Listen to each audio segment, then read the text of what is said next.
Mi nombre es Ramiro. Crecí en un ejido remoto al sur de Chiapas, cerca de la frontera con Guatemala. Siempre pensé que conocía bien la región, que mis años recorriendo brechas y veredas me daban cierta ventaja para enfrentar cualquier situación. Pero la temporada de lluvias del año pasado me demostró que, cuando la naturaleza decide desatar su furia, no hay experiencia que valga. Todo empezó una mañana de septiembre, cuando mi hermana Lucía me llamó a mi celular para pedirme un favor. Necesitaba que la llevara, en mi camioneta vieja, a recoger una carga de productos a la central de abastos de Tapachula y regresarla al ejido antes del anochecer. Aclaró que Lucía no sabe manejar y en el ejido no había transporte público más allá de un par de combis que se detenían en la carretera principal, de modo que no podía negarme. Salimos a las 6 en punto, con el aire cargado de humedad y la niebla bajando entre los cerros. El camino, aunque lodoso, estaba transitable. Conduje con cuidado para evitar quedar atascado. A eso de las 8, ya estábamos entrando a la zona urbana. Recorrimos los callejones apretados hasta la central, llena de camiones y vendedores, donde compramos costales de maíz, frijol y verduras de temporada. Pagamos rápido, cargamos la batea de la camioneta y paramos en un Oxxo a tomar un café tibio antes de emprender el regreso. Lucía iba contenta, revisando su lista de compras y asegurándose de que no faltara nada. Pero apenas salimos de la zona urbana, la lluvia empezó a caer como si el cielo se viniera abajo. Gotas gruesas golpeaban el parabrisas con tal fuerza que, por momentos, no veía más allá de un par de metros. Bajar la velocidad fue la única opción. El limpiaparabrisas, chillando al máximo, no daba abasto. Llegamos a la carretera principal cerca del mediodía, con la certeza de que se avecinaba una tormenta de proporciones grandes. Aún así, avanzamos con la esperanza de cubrir los 70 kilómetros restantes antes de que la tormenta se pusiera peor. Para nuestra desgracia, todos en la radio advertían que la lluvia seguiría al menos otras 5 o 6 horas, y las partes más críticas de nuestro camino no son precisamente autopistas. Del asfalto pasamos a la brecha, un camino de terracería rodeado de cafetales y palmeras. Cada kilómetro que avanzábamos, la tierra se iba convirtiendo en un lodazal resbaloso. Cuando llevábamos unos 20 kilómetros de brecha, divisamos un auto detenido. La gente que viajaba en él nos hizo señas desesperadas. Se trataba de una familia con 2 niños. La llanta de su coche se había reventado y no podían cambiarla porque el gato hidráulico se había atascado en el fango. Decidí detenerme y ayudarles. Mi hermana sujetaba un paraguas para intentar cubrirnos, aunque la lluvia nos empapó de todos modos. Cambiamos la llanta con un refacción usado que traían. Los niños temblaban de frío bajo una cobija. Poco después, volvimos a la camioneta. La familia nos agradeció y siguieron su camino. Apenas recorrimos unos metros más cuando, por el espejo retrovisor, vimos que el coche de ellos se apagaba. La tormenta, insaciable, seguía cayendo con furia. Dudé en regresar, pero Lucía me dijo que no podíamos quedarnos con la incertidumbre de si los niños estarían varados. Así que dimos vuelta. El motor de su coche no encendía y el agua empezaba a colarse por la parte de abajo. Sin pensarlo mucho, insistí en que dejaran su vehículo y se vinieran con nosotros. Los asientos de la camioneta, mezclados con costales, acomodaron a los niños y a su mamá. El papá se subió atrás, agarrado del borde, protegiéndose como podía. Dejamos el coche cerrado y cubierto con una lona que traían. Prometieron que volverían por él cuando pasara la tormenta. Emprendimos la marcha, ya con carga doble. Los costales de Lucía y la familia.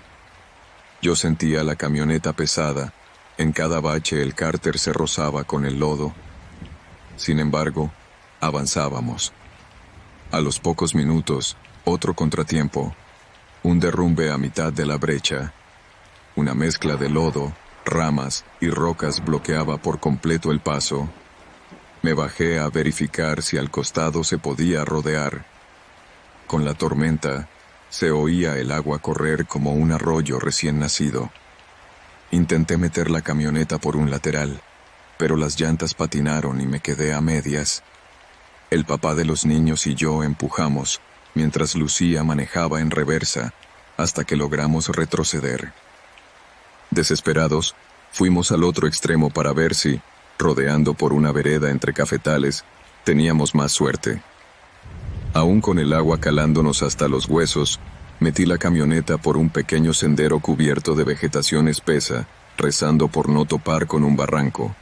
El lodo era tan resbaladizo que la camioneta zigzagueaba y, cada cierto rato, escuchábamos un golpe de tronco o piedra contra el chasis.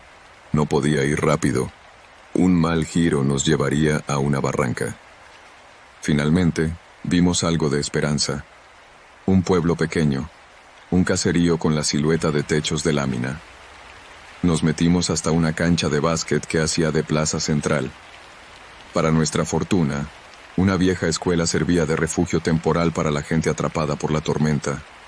Una brigada improvisada de voluntarios y militares repartía café y cobijas. Dejamos la camioneta estacionada en un flanco, semi hundida en el lodo, y ayudamos a la familia a resguardarse en la escuela. Lucía y yo nos sentimos tan aliviados que por poco nos da por llorar de puro cansancio. El día transcurrió así, sin señal de celular, el agua cayendo sin tregua, y nosotros esperando noticias de que algún vehículo de rescate o maquinaria pudiera limpiar la brecha principal. Ya por la noche, la tormenta perdió fuerza. La brigada coordinó el traslado de todos hasta la carretera, donde pasaría un camión del municipio. Decidimos dejar la camioneta y volver al ejido más tarde, cuando el camino estuviera transitable. Lo que aprendí, en ese día, es que tu soberbia de creer que conoces el camino no vale nada ante la fuerza de una tormenta que convierte cada grieta de tierra en un río. Lo que sí pesa, y mucho, es la ayuda solidaria. Ver a desconocidos apoyándose, ver que los niños tenían un lugar caliente para pasar la noche. Ese espíritu es lo que te mantiene a salvo en medio del peor aguacero. Al final, nos rescataron a todos sin lamentar pérdidas humanas. Mi camioneta tardó 2 días en salir de ese lodazal. Un compadre la jaló con un tractor. A la familia pudimos llevarla de vuelta a su coche al cabo de una semana. Hoy, cada que veo en el pronóstico una tormenta semejante, recuerdo aquellos charcos imposibles y la solidaridad improvisada en un pueblo desconocido. Sé que la próxima vez me lo pensaré 2 veces antes de meterme a la brecha con un cielo tan cargado, porque la naturaleza no bromea, y un solo deslave puede encerrarte en un mundo sin salidas, donde lo único que te rescata es la unión de la gente. Mi nombre es Emiliano. Tengo 20 años y nací en Oaxaca, pero hace años que vivo en Puebla con mi mamá. El año pasado, en junio, mi tío Alfonso, hermano de mi papá, me invitó a pasar unos días con él en su cabaña en la Sierra de Juárez. Vive solo allá, en una construcción rústica que él mismo levantó con ayuda de los vecinos de Ixtlán, entre los cerros, rodeado de pinos, oyámeles y esa neblina que parece flotar entre los árboles como si fuera parte del paisaje. Mi mamá al principio no quería. Decía que en esa zona cae la tormenta como cuchillo y que había poca señal. Pero le insistí. Yo estaba cansado de la ciudad, de los trabajos mal pagados, del ruido constante. Necesitaba desconectarme, ver monte, caminar, escucharme. Llegué un jueves en la tarde, tras 4 horas de viaje en camioneta desde la central de Oaxaca capital. Mi tío me esperaba con su sombrero de palma, una sonrisa tranquila, y la camioneta Nissan vieja con la que subía despacio por el camino de terracería. La cabaña estaba a unos 3 kilómetros del poblado más cercano. Nada de lujos, un solo cuarto, cocina de leña, una chimenea de piedra y un baño rústico al fondo del terreno. Agua de lluvia recolectada, luz con panel solar y silencio. Silencio de verdad. Los primeros días fueron tranquilos. Caminábamos entre los senderos, recogíamos hongos silvestres, cortábamos leña. Por las tardes tomábamos café tostado en olla, y por las noches escuchábamos grillos y lechuzas mientras él me contaba historias de cuando trabajaba en caminos rurales con los topógrafos. Pero la noche del cuarto día, la tranquilidad se fue. Todo empezó con una tormenta eléctrica. No como las que uno ve desde la ventana en la ciudad. Esta cayó con una furia extraña. Truenos secos, relámpagos que se encendían como fogonazos en el cielo negro y una lluvia tan densa que no se veía a más de 3 metros del ventanal. Afuera, los árboles se mecían violentamente y el techo de lámina comenzó a vibrar. Mi tío dijo que era mejor no salir al baño esa noche, que mejor orináramos en un bote si era necesario. Cerramos todas las puertas, pusimos leña en la chimenea y nos sentamos a esperar que pasara. Yo me dormí en un catre junto al fuego. A eso de las 2 de la mañana, algo me despertó. No fue un ruido fuerte, fue más bien la sensación de que algo había cambiado en el ambiente. Me incorporé y noté algo raro. La puerta principal, que habíamos cerrado con el tranco de madera por dentro, estaba entornada. Pensé que quizá mi tío había salido por alguna razón, pero al voltear, lo vi dormido profundamente en su hamaca, cubierto con su zarape. Me levanté y me acerqué a la puerta. Afuera, la tormenta seguía. Oscuridad total, salvo por los relámpagos que iluminaban fugazmente los pinos. El agua seguía cayendo como si no tuviera fin. Cerré la puerta con cuidado, puse el tranco y regresé al catre. Al día siguiente, le conté a mi tío. Me miró serio. No me dijo que estaba loco. Solo frunció el ceño y me preguntó si noté huellas en la entrada. Fuimos a revisar. El lodo alrededor de la cabaña estaba intacto. Ni una marca de bota, ni un surco de zapato. Nada. La tierra húmeda no mentía. Nadie había entrado, o al menos, nadie había dejado huellas. Pensamos que quizá fue el viento. Pero esa misma noche pasó otra cosa. La lluvia volvió, aunque menos intensa. El cielo seguía encapotado y el frío se metía hasta los huesos. Esta vez mi tío se aseguró de revisar todos los cierres antes de dormir. Puso una escoba cruzada sobre la ventana que da al lado del bosque y hasta metió los machetes a la cocina. Por si las dudas, dijo. Lo noté tenso. No era miedo, pero sí precaución, como si hubiera recordado algo viejo que no me estaba contando. Yo me acosté con la linterna cerca. A eso de la 1:40 a.m., otra vez abrí los ojos por algo. Y ahí estaba. La puerta entreabierta de nuevo. No mucho. Apenas un espacio por donde pasaría una mano. Esta vez me levanté en silencio. Mi tío ya estaba sentado en su hamaca, con los ojos abiertos. «No hagas ruido», me dijo. «No salgas».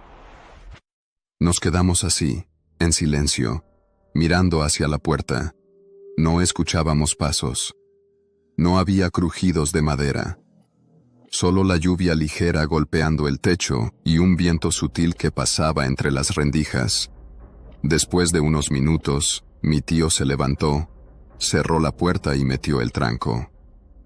Esta vez, arrimó una silla contra la madera. No dijimos más esa noche.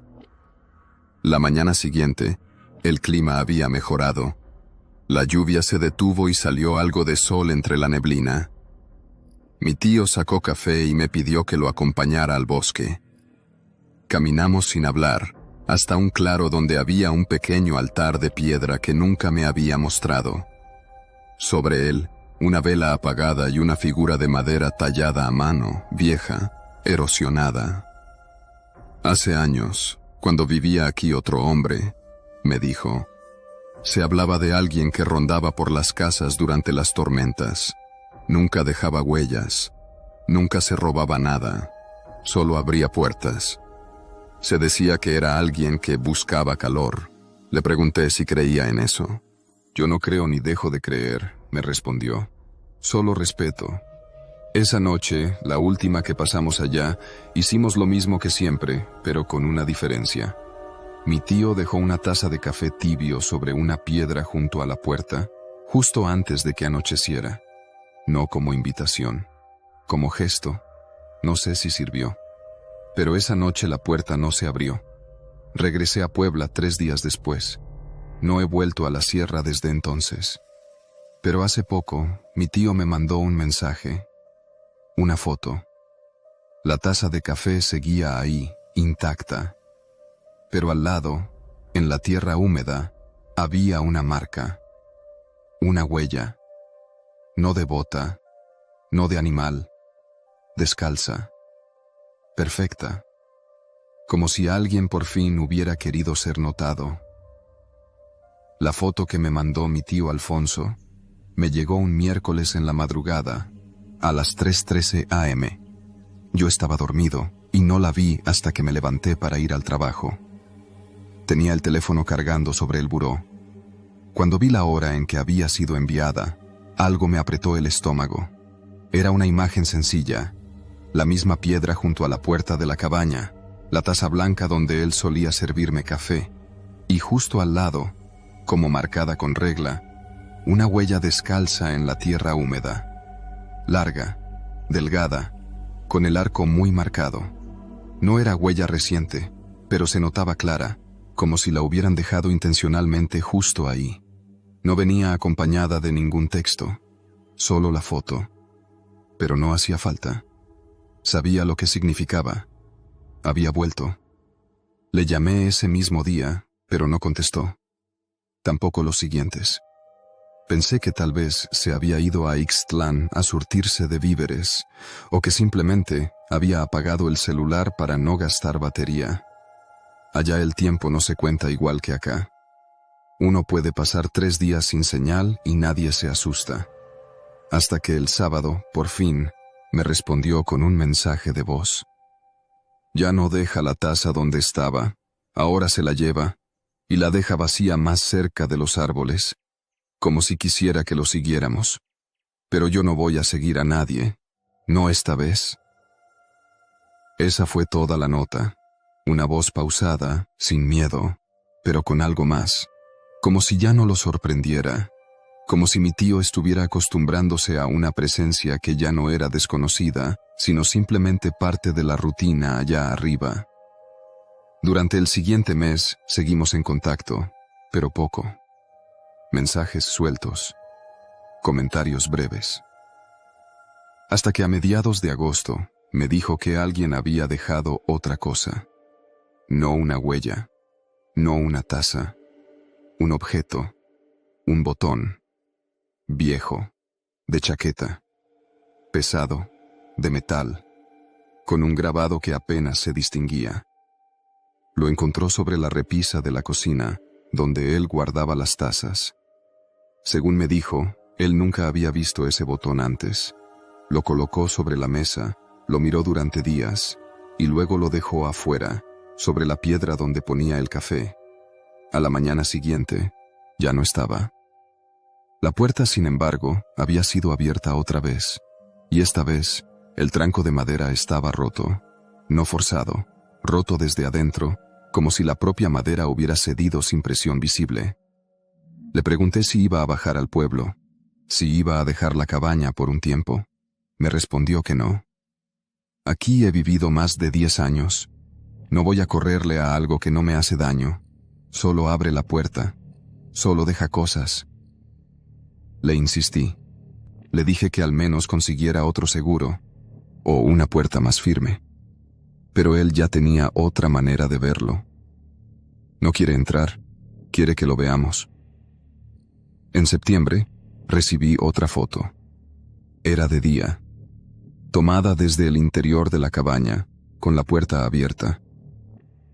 Justo frente a ella, a unos 5 metros, entre las ramas de un arbusto, colgaba un pedazo de tela, algo así como un trozo de camisa o manta vieja, colgado de una espina. Flameaba con el viento, y justo debajo, en el suelo húmedo, había marcas. Muchas. No solo huellas humanas, también surcos, como arrastrones, como si alguien hubiera estado agachado, moviéndose con las manos o gateando. Y algo más, una línea de tierra removida que cruzaba en dirección al bosque. Como un rastro. Le llamé esa noche. ¿Ya viste lo que dejó? Sí, me dijo. Ya no viene con la tormenta, viene aunque esté seco. ¿Y qué vas a hacer?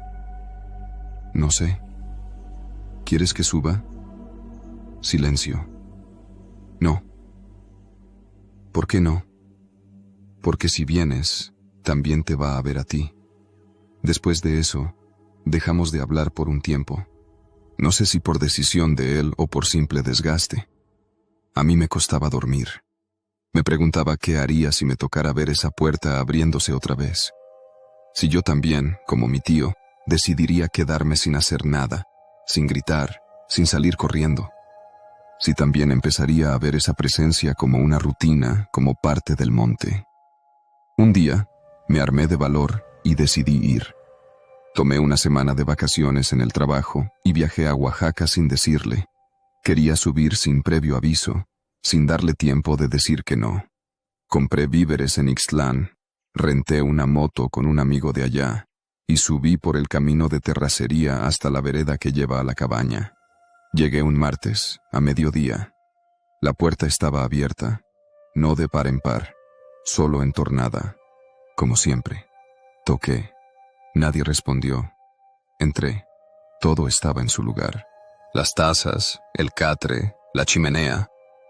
Pero mi tío no estaba. Tampoco había señal. Esperé 2 horas, luego 3. Al atardecer, escuché pasos.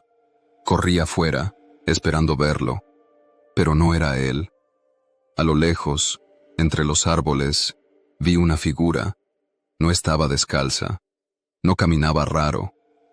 Era una persona, sí, pero imposible de identificar.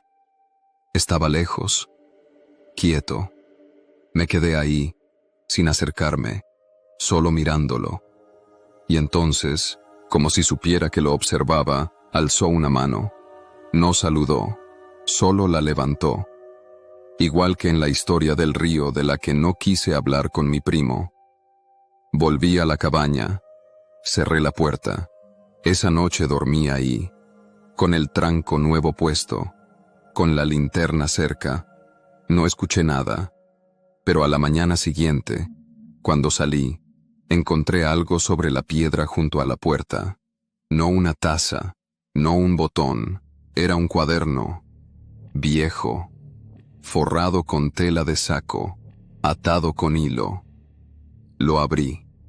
Las primeras hojas estaban en blanco, pero en la tercera página, con letra clara, decía: algunos nos ven, otros nos entienden. Tú ya sabes la diferencia. No firmaba. Y abajo, una huella, descalza, perfecta, idéntica a la de la primera foto.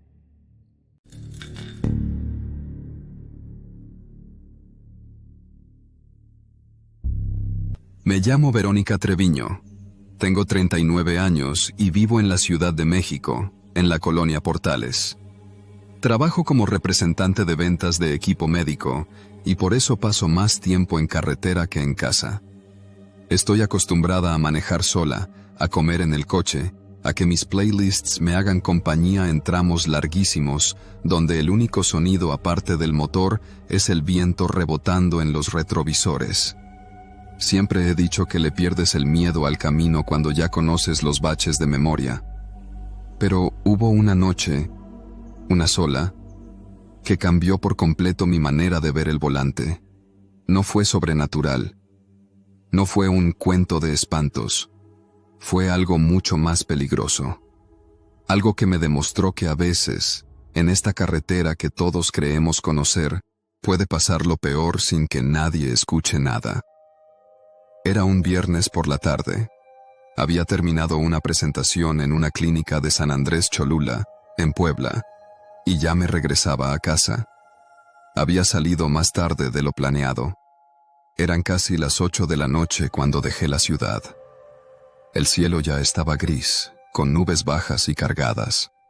Antes de salir del periférico ecológico, cayeron las primeras gotas. A los 15 minutos, la tormenta ya era un diluvio. Tomé la autopista México-Puebla, como siempre, pero con la lluvia no se veía nada más allá de los 15 metros. El parabrisas no se daba abasto. El carril derecho estaba saturado de trailers y el izquierdo apenas visible por los charcos. No era seguro, pero quería llegar. Pasando Río Frío, la lluvia se puso más densa. El camino se volvió un túnel oscuro de agua y luces rojas. Puse las intermitentes. En el retrovisor, los faros de un tráiler se veían demasiado cerca, así que decidí salirme en la siguiente área de descanso o gasolinera. No tenía sentido seguir manejando así. Y entonces la vi. Una estación de servicio cerrada. De esas antiguas, con techos altos de lámina blanca, sin tienda, sin nada más que los dispensadores apagados. Estaba al lado de la autopista, justo en un pequeño descenso entre dos curvas. No tenía letreros iluminados, pero aún conservaba su estructura. El piso estaba encharcado, el lugar vacío. Metí la direccional y me orillé. Estacioné mi coche bajo el techo, cerca de la bomba número 3. Dejé el motor encendido, puse el seguro de las puertas y bajé el volumen del estéreo. Solo quería esperar a que pasara lo más fuerte de la lluvia. Ahí fue cuando la vi. Una camioneta negra, grande, tipo Suburban, vidrios completamente polarizados. Se detuvo al otro extremo de la estación, muy despacio, como si estuviera buscando algo. Luego se giró y avanzó hacia mí. No rápido, no en línea recta, lento, medido, como si tuviera todo el tiempo del mundo. Se detuvo frente a mí, exactamente frente a mi coche. No de lado, de frente. Sus luces siguieron encendidas durante 3 segundos, y luego se apagaron. Las mías seguían encendidas, pero ya no se veía nada más que siluetas. No se bajó nadie. Yo no moví ni un músculo. Lo primero que pensé fue que era alguien que también buscaba refugio por la tormenta. Pero algo no cuadraba. Era una camioneta costosa, sin placas visibles, y había más espacio a los lados. No tenía razón para ponerse justo enfrente. No había señales, ni luces internas, ni movimiento. Solo estaba ahí, inmóvil, observando. O al menos eso sentía. Levanté lentamente mi celular. Sin desbloquearlo, fingí mirar un mensaje mientras activaba la cámara frontal para ver detrás de mí. Nada. Nadie bajaba. Encendí las luces altas de mi coche por un momento. Las apagué enseguida. La camioneta no reaccionó. Entonces sentí la vibración. Un ligero temblor en el coche. Pensé que era por el viento, pero al mirar de nuevo, noté que venía del motor de la Suburban. Estaba encendida, aunque sus luces estuvieran apagadas. No estaba vacía. Mi primer impulso fue arrancar, pero algo dentro de mí dijo que no todavía, no sin pensar. El lugar estaba tan solitario que si salía corriendo sin ver, podía terminar en un accidente o algo peor. Así que apagué el estéreo por completo, bajé el brillo del celular y me quedé inmóvil, respirando lo menos posible, como si eso fuera a evitar que se dieran cuenta que aún los miraba. A los 2 minutos, el parabrisas se empezó a empañar. Pasé la mano para hacer espacio. La silueta de la camioneta seguía ahí, inmóvil. Pero ahora parecía haber algo más. Una figura. Dentro. En el asiento del copiloto. Muy quieta. Mi garganta se cerró. No sabía si era el reflejo de la lluvia o si estaba viendo bien, pero juraría que había una persona sentada, completamente erguida, con la cabeza ladeada, como si estuviera observando o durmiendo. Saqué el teléfono. Marqué al 911. Pero la llamada no entró. Inténtelo de nuevo, decía la pantalla. Me fijé. Sin señal, pasé el dedo por el parabrisas de nuevo. La camioneta seguía ahí, pero ahora el cofre parecía estar más cerca. ¿Había avanzado? ¿O era mi percepción? Ya no confiaba en lo que veía. Y entonces, algo cambió. La puerta del copiloto se abrió, solo un poco, unos 10 centímetros. Y se detuvo. No salió nadie. La lluvia siguió cayendo, más fuerte, como si todo a mi alrededor se volviera ruido blanco. Pero dentro del coche, el sonido era hueco, frío. Mi mano temblaba sobre la palanca de velocidades. Fue en ese instante que se encendieron las luces altas de la Suburban, directo a mis ojos. Tuve un segundo, solo uno. Puse reversa, giré con todo y subí al tope de la estación. Los neumáticos patinaron, pero logré girar. Crucé por el lado izquierdo de las bombas y salí a la autopista sin ver atrás. No sé cuánto tiempo manejé. Solo recuerdo que el corazón me latía tan fuerte que dolía. Llegué al primer Oxxo abierto después de casi 20 minutos. Me estacioné con las luces prendidas, frente a cámaras. Me bajé, entré directo al baño. Me miré al espejo. No había llorado, pero parecía que sí. Llamé a la policía de carreteras. Me dijeron que enviarían una patrulla al punto. Preguntaron si vi placas, si anoté algún dato. Les dije que no, que estaba oscuro, que estaba lloviendo, que lo único que podía decir era que esa camioneta no estaba ahí por casualidad y que nadie tiene por qué apagar sus luces justo enfrente de otro coche, en una gasolinera cerrada, durante una tormenta, sin bajarse. Pasaron 2 días. Me llamaron del destacamento. Me dijeron que fueron al lugar, que no había rastro de la camioneta, que no había cámaras activas, porque la estación lleva meses abandonada, y que, en el reporte de tránsito, no había incidencias en esa zona. ¿Está segura que no fue un malentendido?, me preguntó el oficial con voz amable. Sí, le dije. Estoy segura. Colgué. Nunca supe qué buscaban, ni qué pasó después. Desde entonces, evito manejar de noche en esa ruta. Incluso si tengo que dormir en Puebla o Texmelucan, lo hago. Porque aprendí que el peligro no siempre viene con gritos ni amenazas. A veces, viene en silencio, con las luces apagadas, y se estaciona justo frente a ti, sin decir nada, esperando a que te muevas primero.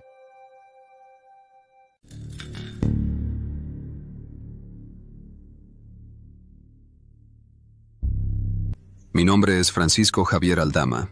Tengo 43 años y desde los 19 trabajo como operador en conservación de caminos rurales. He trabajado en Media República, pero desde hace 5 años me asignaron fijo en la Sierra Gorda de Querétaro, sobre todo en el tramo que conecta Jalpan de Serra con Pinal de Amoles, un camino de montaña que serpentea entre barrancos, árboles centenarios y nubes que bajan a ras de asfalto. Mi trabajo no es complicado, pero sí duro. Revisión de cunetas, retiro de deslaves, vigilancia en temporada de lluvias y apoyo con maquinaria cuando hay necesidad de abrir camino. Me pagan por quincena, y aunque a veces las jornadas son largas y mal pagadas, tengo mi orgullo. No cualquiera se mete a trabajar a esa sierra en temporada de tormentas. Lo que les voy a contar ocurrió hace 2 años, a mediados de septiembre, cuando la tormenta Ethel nos azotó con todo. Fue uno de esos frentes que parecen no acabar, donde el agua cae con fuerza 2 o 3 días sin parar y la niebla lo cubre todo, como si alguien hubiera echado cal al cielo. Ese día me tocó revisión temprana. Salí del campamento cerca de la comunidad de Cuatro Palos a eso de las 7, manejando una Ford vieja cargada con herramienta, conos, pala, machete y una radio de corto alcance. Desde la madrugada ya sabíamos que el tramo del kilómetro 51, justo donde la carretera recorta una ladera escarpada, era vulnerable a deslaves, y no nos equivocamos. Apenas crucé la curva conocida como El Espinazo, me topé con tierra fresca en la orilla piedras sueltas, ramas y más adelante, un derrumbe total. Un pedazo de ladera, del tamaño de una cancha de fútbol, se había venido abajo, arrastrando árboles, piedra caliza y hasta una señal metálica que quedó partida como hoja de papel.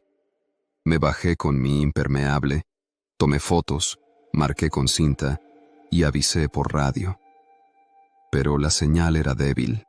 Apenas se escuchaba estática y voces entrecortadas.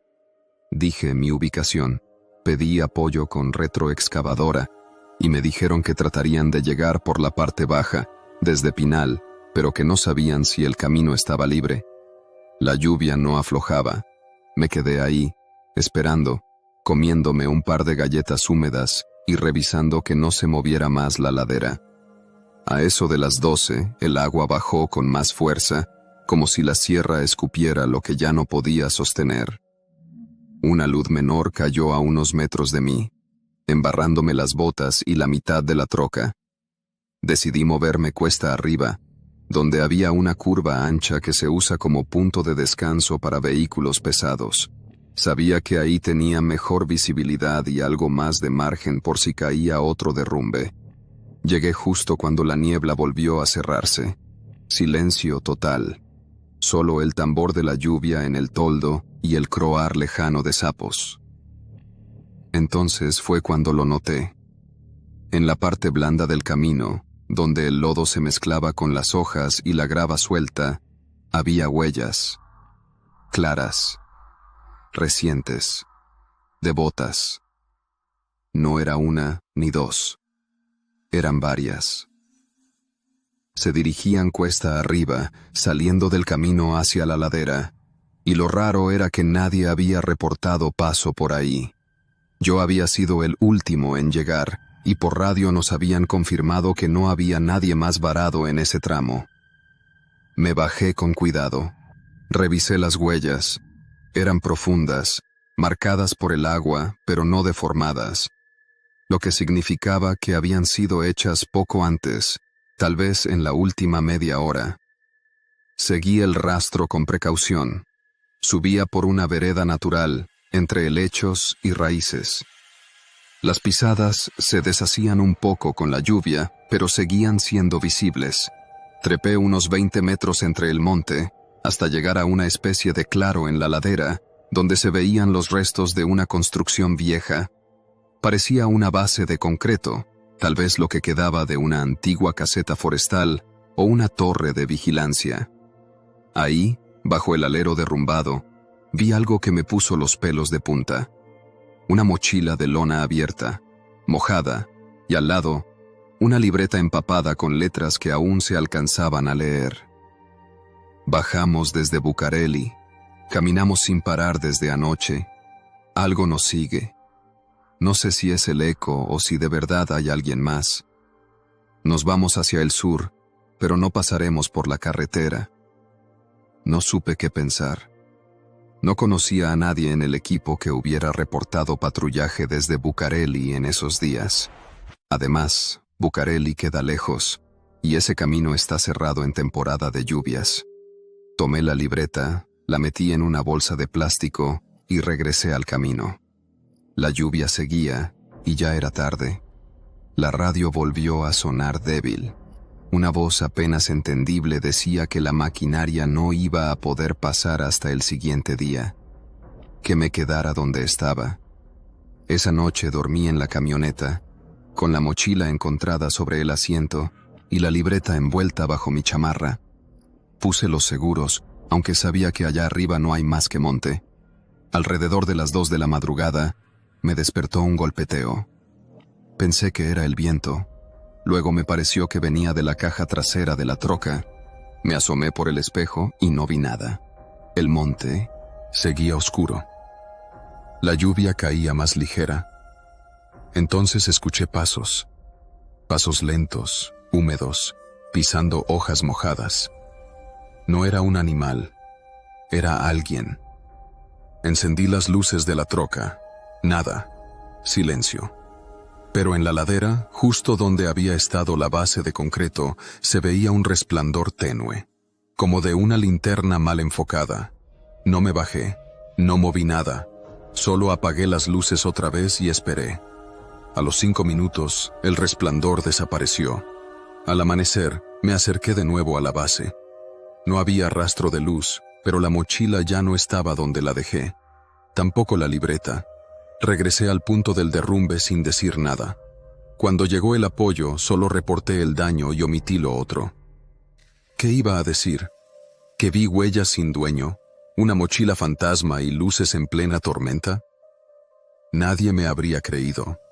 Un mes después, en un café en Jalpan, escuché a unos ingenieros de la SCT hablando de una cuadrilla que se había perdido cerca de Bucareli el año anterior, supuestamente haciendo un estudio de suelo. Nunca los encontraron. Dijeron que se los tragó la sierra. Pensé en la libreta, en las huellas, en los pasos en la noche. Ahora, cada vez que subo a la sierra cuando llueve, reviso el lodo. Y si veo huellas que no reconozco, doy la vuelta. Porque aprendí que en esos caminos, cuando parece que estás solo, no lo estás. Y hay lugares, allá arriba, donde los que se quedan no siempre regresan por sus cosas.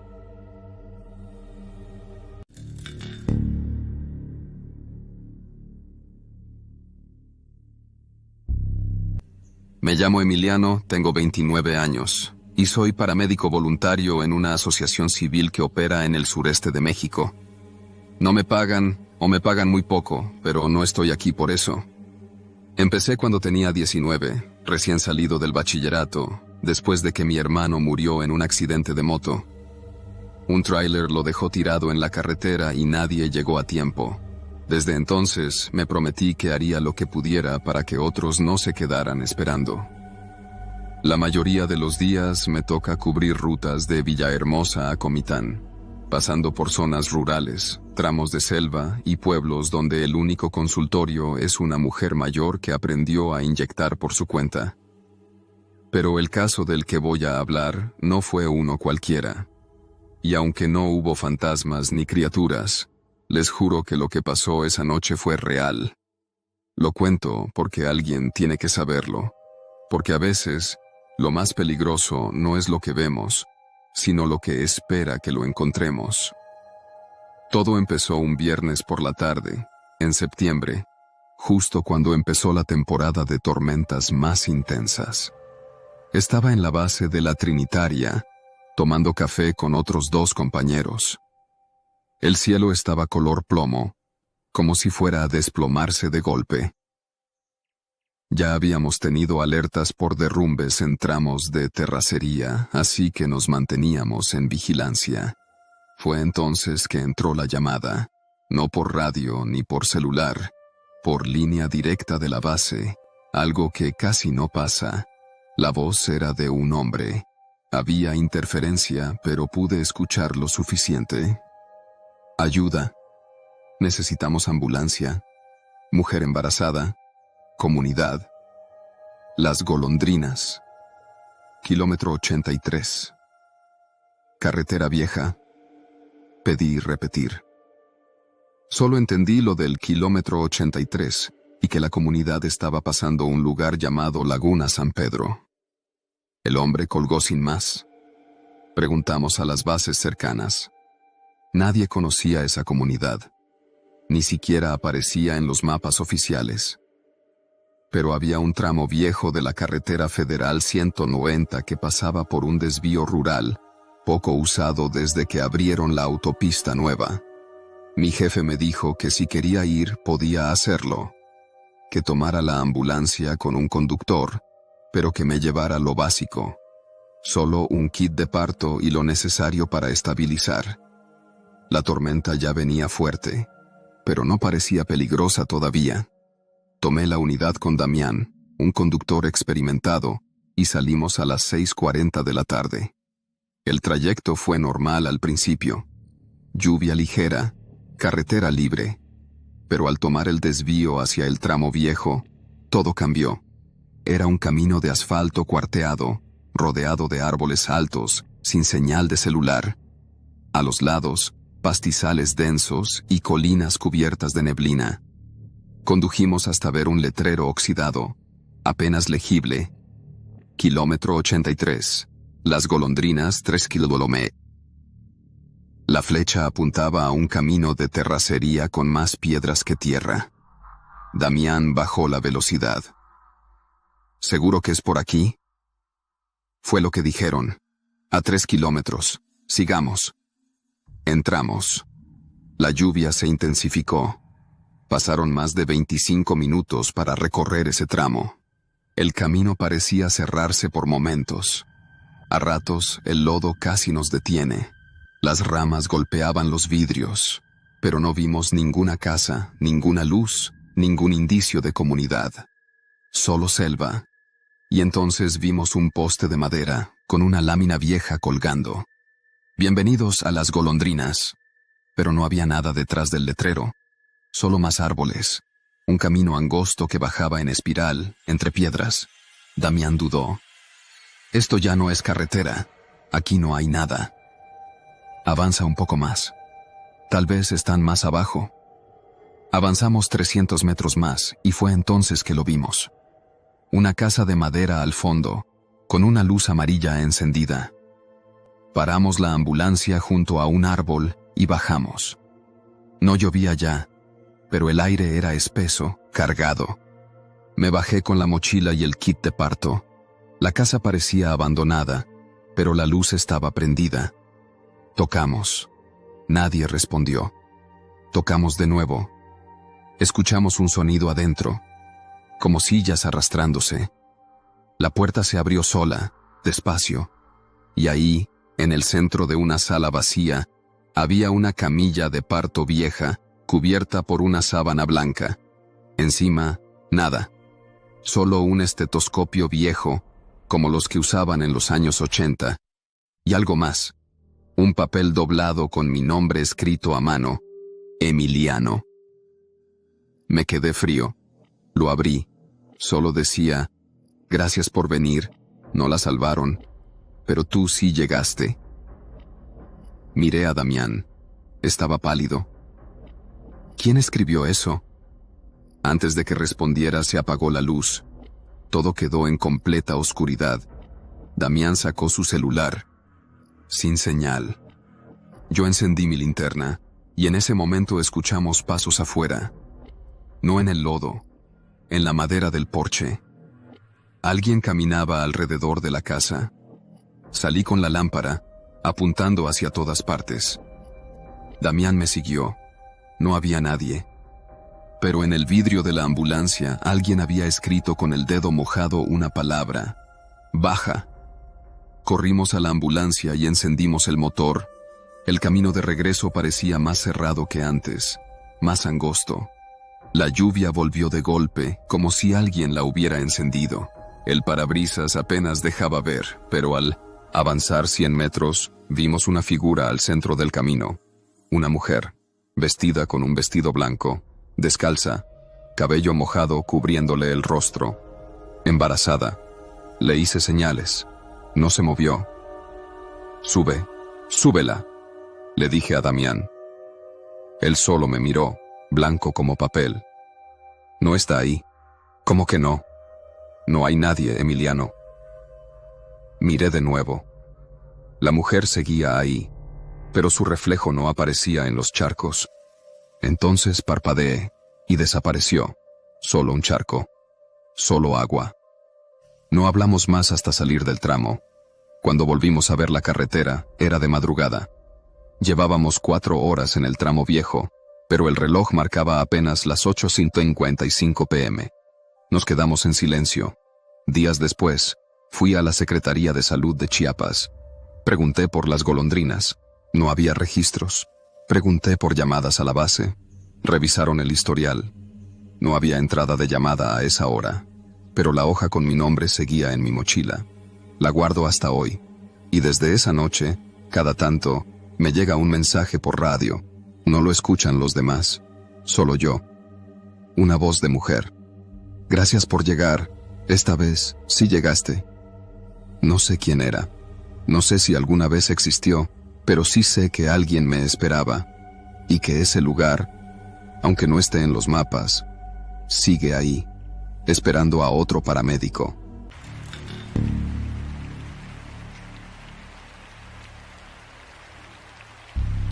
nombre es Saúl. Nací en Veracruz, pero desde hace unos años vivo en un pequeño poblado de la sierra en Jalisco junto a mi esposa, Lourdes. Devengamos lo justo. Hacemos quesos artesanales y cuidamos unas pocas cabras en un terreno alquilado. No somos gente de lujos, pero llevamos una vida honrada y tranquila. Sin embargo, el año pasado, durante la temporada de tormentas de septiembre, experimenté algo que todavía me produce escalofríos cuando lo recuerdo. No fue un suceso sobrenatural, ni vi fantasmas, pero la sola idea de que pudimos haber terminado muy mal me hace pensarlo 2 veces antes de volver a pisar ese camino en época de lluvias. He tomado la costumbre de madrugar temprano para llevar a vender nuestros quesos al mercado de la cabecera municipal, a unos 30 kilómetros del rancho donde vivimos. Cada martes y viernes, cargo el viejo Nissan con neveras de unicel llenas de producto y bajo por la terracería hasta topar con la carretera principal. Los martes, de regreso, suelo aprovechar para pasar por la tienda de Don Héctor, un abarrotes de fachada azul deslavada donde uno puede encontrar desde refacciones improvisadas hasta piloncillo y sal. Es un camino rutinario. Lo he hecho tantas veces que conozco cada charco cuando llueve y cada bache cuando está seco. Pero aquel martes de septiembre empezó muy diferente. Desde la noche anterior se escuchaban truenos lejanos. El cielo se iluminaba por relámpagos que aparecían cada vez con más frecuencia. Cuando me levanté a las 4 de la mañana, apenas había dormido.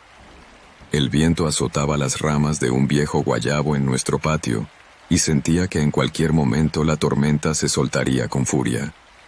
Sin embargo, tenía que ir al mercado. Necesitábamos vender el queso para los gastos de la semana. Arranqué la camioneta poco antes de las 5, con Lourdes despidiéndose desde la puerta. Su cara reflejaba el mismo presentimiento que yo traía en el pecho.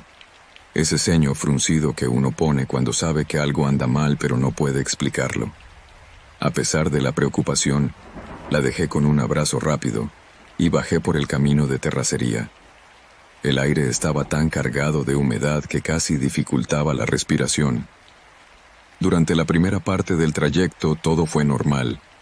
El camino era un lodazal, pero no vi derrumbes que me impidieran avanzar.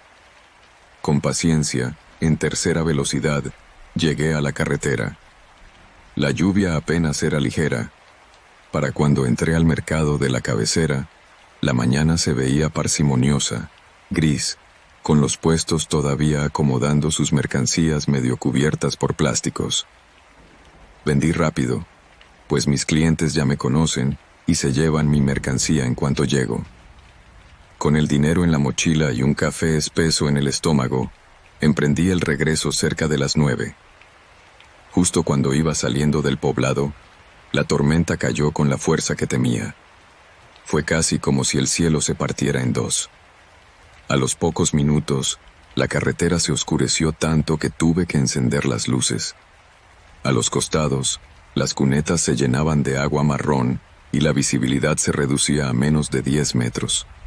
En mi mente, yo repetía que si llegaba hasta la brecha de regreso, podría refugiarme en la tienda de Don Héctor, que estaba casi a mitad de recorrido. Pensé en esperar allí a que amainara. No imaginé que las cosas se complicarían mucho antes de eso. Tras 20 minutos de manejar a vuelta de rueda, llegué al retén improvisado que la gente del pueblo llama el arco. No es más que un arco de concreto viejo que se colocó hace décadas para dar la bienvenida a la cabecera municipal. Ahí siempre están 1 o 2 oficiales de tránsito revisando a los que entran o salen, por si trafican combustible o llevan alguna chatarra robada. Aún con la tormenta, uno de los oficiales, un señor canoso de bigote, salió a la mitad de la vía haciendo señas para que me detuviera. «Buenos días», me gritó entre el estruendo de la lluvia. «La brecha para el rancho está bloqueada. Hubo un derrumbe en la curva grande. Cayeron piedras y lodo y no dejan pasar a nadie. Alcancé a preguntarle si había una ruta alterna. Me dijo que, en teoría, podía rodear la montaña por el viejo camino de los Laureles. Pero no era lo ideal. Ese camino estaba abandonado desde hacía años, Apenas lo usaban algunas camionetas de ejidatarios para salir al otro lado de la sierra y llegar a la presa.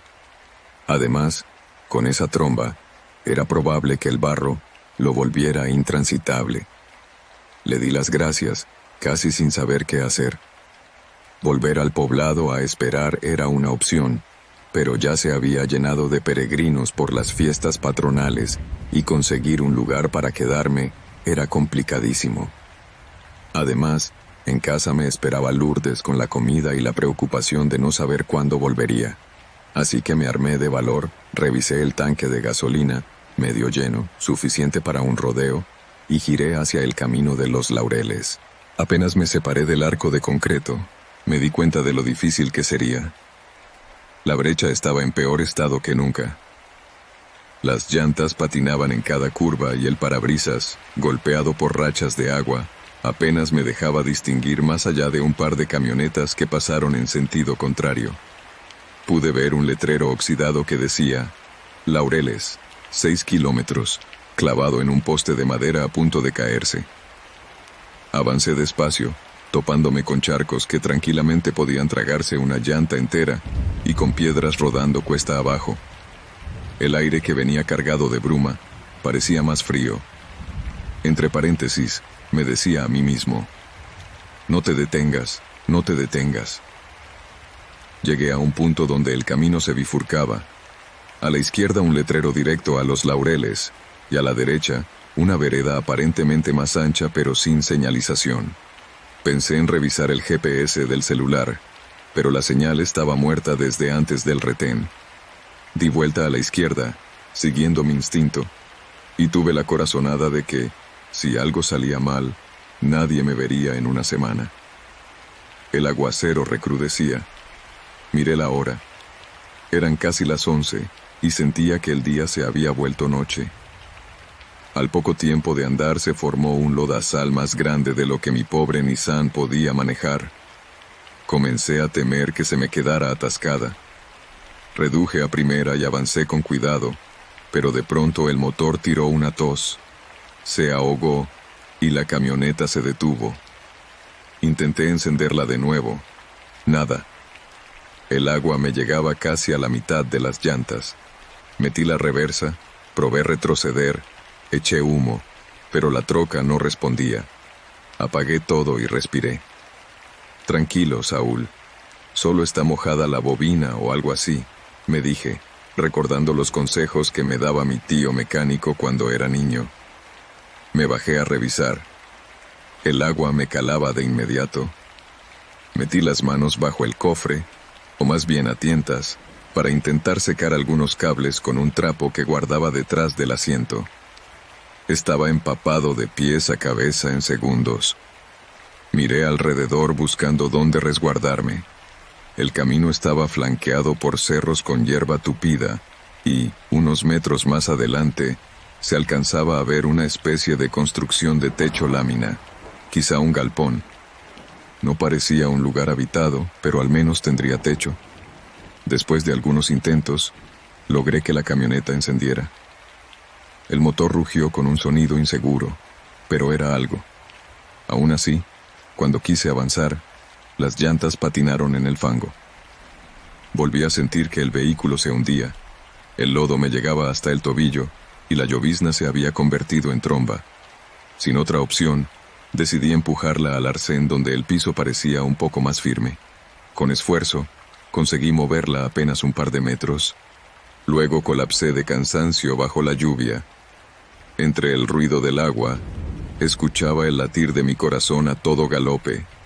Fue entonces cuando distinguí un sonido mecánico intermitente. Tac, tac, tac. Miré al costado y vi la puerta de ese galpón abierta. Parecía que algo chocaba con la lámina, tal vez el viento. Me acerqué con cautela. De pronto, vi a un hombre de gorra y chamarra oscura asomarse. Se cubría del aguacero con un plástico grande, como esos que se usan para cubrir costales. «Oiga, joven», me gritó, «acérquese si quiere taparse, está cayendo fuertísimo». «Gracias», respondí algo dudoso. «Disculpe, ando atorado allá atrás». Ya lo vi, dijo con voz rasposa, señalando mi camioneta. Venga, aquí hay un brasero donde puede calentar tantito las manos. Me metí al galpón. Era amplio, con techo de lámina oxidada y paredes de bloc, semidestruido en las esquinas. Olía a humedad, a trastes viejos. Había un brasero improvisado con unas brasas apenas encendidas, lo suficientemente calientes para sentir que volvía la circulación a los dedos. El hombre, de unos 40 y tantos, me ofreció sentarme en un tabique volteado. Yo aún temblaba. «Se ve que viene desde la cabecera, ¿verdad?», comentó, como si ya supiera la respuesta. «Sí, señor. Tengo que llegar a un rancho allá después de la sierra, pero no pude pasar por el camino habitual. Ese derrumbe nos fastidió a todos», dijo encogiéndose de hombros. «Yo también me vine por aquí para llegar a la parte alta de los Laureles. Suelo vender leña y carbón, pero me quedé igual, atorado con mi camioneta más adelante». «¿Estás solo?», pregunté. «Pues sí. Mi compadre debió acompañarme, pero se rajó cuando empezó a llover. Yo no podía esperar. La venta de carbón está mala y si no me muevo, no hay dinero para la semana». Me ofreció un trago de café de una vieja olla de peltre. Olía a café quemado, pero en ese frío y bajo esa tormenta, sentí que me supo a gloria. Todavía no me reponía del todo cuando de pronto oí un carraspeo proveniente de un rincón oscuro del galpón. El hombre dirigió su mirada hacia allá y se levantó despacio. En esa penumbra, entre costales de carbón, vi la silueta de alguien sentado. «¿Todo bien, compadre?», preguntó. Una voz de mujer respondió con un murmullo. Me sorprendió. Pensé que el sujeto había dicho que estaba solo. Él regresó con gesto preocupado y me lo aclaró. No era su esposa ni su hermana. Era una mujer que había encontrado horas atrás, tirada en la terracería, empapada y sin fuerzas para caminar. Había sufrido una especie de desmayo mientras cruzaba a pie rumbo a una comunidad aguas arriba. La cargó hasta el galpón para que no muriera de hipotermia. La mujer parecía tener alrededor de 40, los labios morados por el frío y una tos que sonaba profunda. «Está malita», me dijo con franqueza. Le di un poco de café, pero no retuvo casi nada. El asunto empezó a agitar mi corazón. Ya no era solo mi problema de quedar varado. Había una persona a la que quizá había que llevarla a un médico. Si la tormenta seguía, no tendríamos forma de salir pronto. Me acerqué a ella. Aún con el escaso calor del brasero, se notaba cuánto temblaba. Pregunté su nombre, pero no respondió, o no quise entenderle. Intenté tomarle el pulso en la muñeca. Estaba helada. «Podemos intentar llevarla a la cabecera, pero mi troca está atascada». «La mía también, más adelante», repitió. «¿Hay señal de celular?», pregunté tonto, sabiendo la respuesta. Ni de chiste. Era casi mediodía y la lluvia no aflojaba. El techo de lámina crujía con cada ráfaga. Recordé que, unas cuantas curvas antes, había visto una antena de radio rural, de las que utilizan algunas cooperativas para avisar de inundaciones o emergencias. El hombre dijo que él también la había visto, pero para llegar allá había que caminar 1,5 kilómetros de terracería y todo el trayecto estaba convertido en lodo profundo. «Si usted se anima, le presto este plástico. Yo me quedo cuidando a la señora», dijo. Era la única opción que teníamos de conseguir ayuda. Tomé el plástico y me arriesgué a salir. El agua me golpeaba la cara con violencia. Caminar esa distancia bajo la tormenta se sintió eterno. El lodo me tragaba las botas. A veces me resbalaba o me tenía que sostener de ramas húmedas que parecían culebras enredadas. Casi pierdo el aliento en una cuesta, pero al fin vi la estructura de la antena, enclavada en un terreno rectangular cercado por alambre. La puerta del pequeño edificio donde estaba el transmisor estaba cerrada con un candado simple y un techo de teja. Golpeé la lámina para ver si alguien me abría. Al cabo de unos minutos, salió un señor con un impermeable improvisado. Sorprendido, me miró de arriba abajo. ¿Qué pasó, amigo? Necesito ayuda. Vengo de la brecha. Hay una señora muy enferma en un galpón y estamos 4 personas atrapadas. No se preocupe, déjeme avisar a la base local, dijo, indicándome que pasara.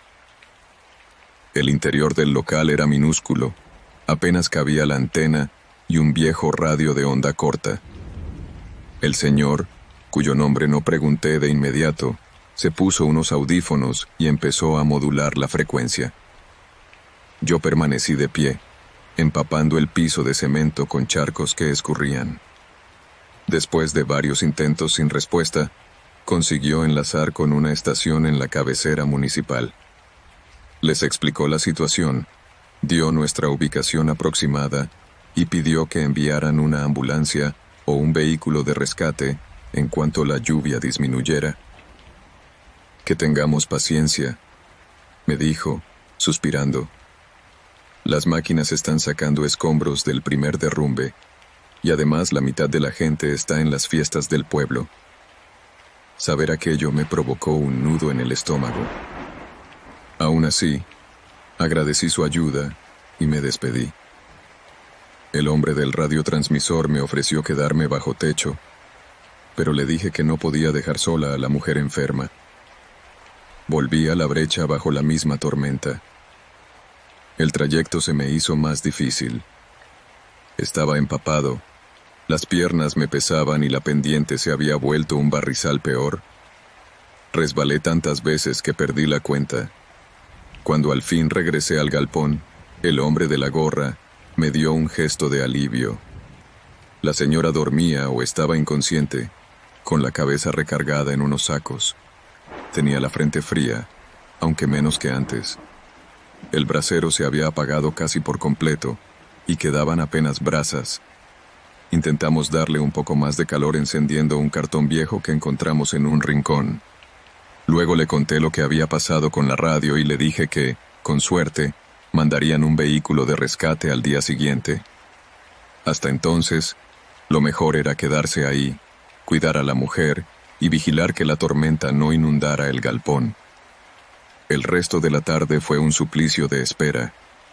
La lluvia se hizo un zumbido constante, interminable. Cada tanto escuchábamos truenos lejanos o el crujir de algo cayendo en la arboleda cercana. Una vez creímos escuchar el motor de un coche, pero resultó ser un trueno retumbando por la montaña. Hicimos guardias para atender a la mujer. Le dimos sorbos de café tibio. Intentamos secarle la ropa con los viejos periódicos guardados en un cajón de madera. Su tos se hizo más profunda, con silbidos en el pecho, como si el agua se le hubiera metido hasta los pulmones. En un momento despertó, delirando. Dijo llamarse Martita, que venía de un rancho cercano a la presa, que su familia la esperaba y que no podía quedarse ahí. No supimos más detalles. Entre las cosas que traía el hombre de la gorra, encontré un trozo de tela limpia que nos sirvió como cobija improvisada para ella.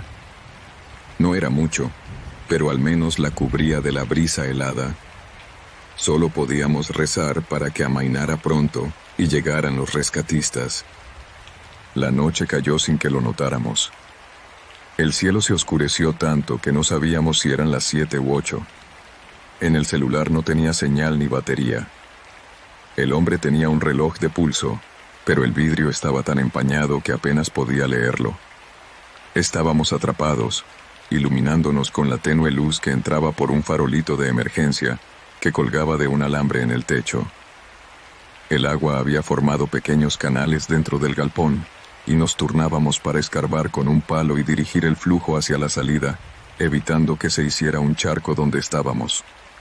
La mujer seguía con nosotros, respirando con dificultad, pero respirando al fin. Cerca de las 9, calculé, dejamos de hablar. Solo se escuchaba el golpeteo de la lluvia y cada tanto algún lamento corto de ella. Fue en ese silencio cuando distinguimos otro sonido, como pasos hundiéndose en el lodo allá afuera. Miré al hombre de la gorra, que alzó una ceja. ¿Escuchó eso? Asentí con la cabeza. Nos asomamos con precaución por la puerta rota. Afuera, la tormenta era tan espesa que apenas se veían las sombras de los árboles cuando relampagueaba. Pero sí, se oían pasos, o pisadas, o algo que se arrastraba. De pronto, una linterna brilló entre la oscuridad de la brecha. Alguien estaba ahí. Pensamos que podía ser la ayuda que habíamos solicitado, pero no se escuchaban motores ni voces llamándonos. Me armé de valor y salí, con el agua hasta los tobillos, a ver si reconocía a quien fuera. A los pocos pasos, tropecé con una raíz y estuve a punto de caer de bruces. La linterna desapareció. Sentí un escalofrío que me recorrió el cuerpo entero. ¿Hay alguien ahí?, grité entre los truenos. Silencio. Solo la lluvia. Regresé al galpón un poco agitado. El hombre me miró nervioso. Decidimos no volver a salir. Quizá era alguien más intentando refugiarse de la tormenta, o tal vez un vecino de la sierra que pasaba con prisa y no quiso detenerse. No teníamos manera de saberlo. Mantuvimos la puerta medio cerrada con un tablón y volvimos junto a la mujer. Las horas siguientes fueron de un desasosiego infinito. A ratos me quedaba mirando el techo con la certeza de que iba a colapsar. A ratos pensaba en Lourdes, en lo preocupada que debía estar. El hombre de la gorra, que por cierto me dijo llamarse Honorio, ya casi no hablaba. Solo sostenía su taza vacía, como si fuera una reliquia. De vez en cuando encendíamos otro pedazo de cartón para ver si lográbamos calor. Pasada la medianoche, la lluvia cedió, casi de repente. El silencio que quedó fue ensordecedor. Salimos a revisar el panorama. El riachuelo que corría al costado se había desbordado, formando un charcote enorme donde estaba mi camioneta. Por lo menos ahora no llovía. El cielo siguió encapotado pero sin soltar agua. Honorio me hizo una seña, y entre los dos fuimos hasta su camioneta, que estaba como a 70 metros de ahí. Estaba igual o peor atascada que la mía. Revisamos los motores con la linterna, secamos un poco los cables, pero no encendió. Regresamos con la mujer. Para sorpresa nuestra, respiraba más pausada, como si le hubiera bajado la fiebre. Aprovechamos para intentar dormir un poco. Me acomodé en el piso húmedo, abrazado a mi mochila, y cabeceé con un sueño intranquilo, lleno de escalofríos. Desperté con la luz pálida del amanecer. Fuera del galpón, la sierra estaba cubierta por una neblina espesa, pero ya no llovía. Me apresuré a checar a Martita y la encontré más consciente. Pidió un poco de agua, tragó saliva con dificultad y se quedó callada.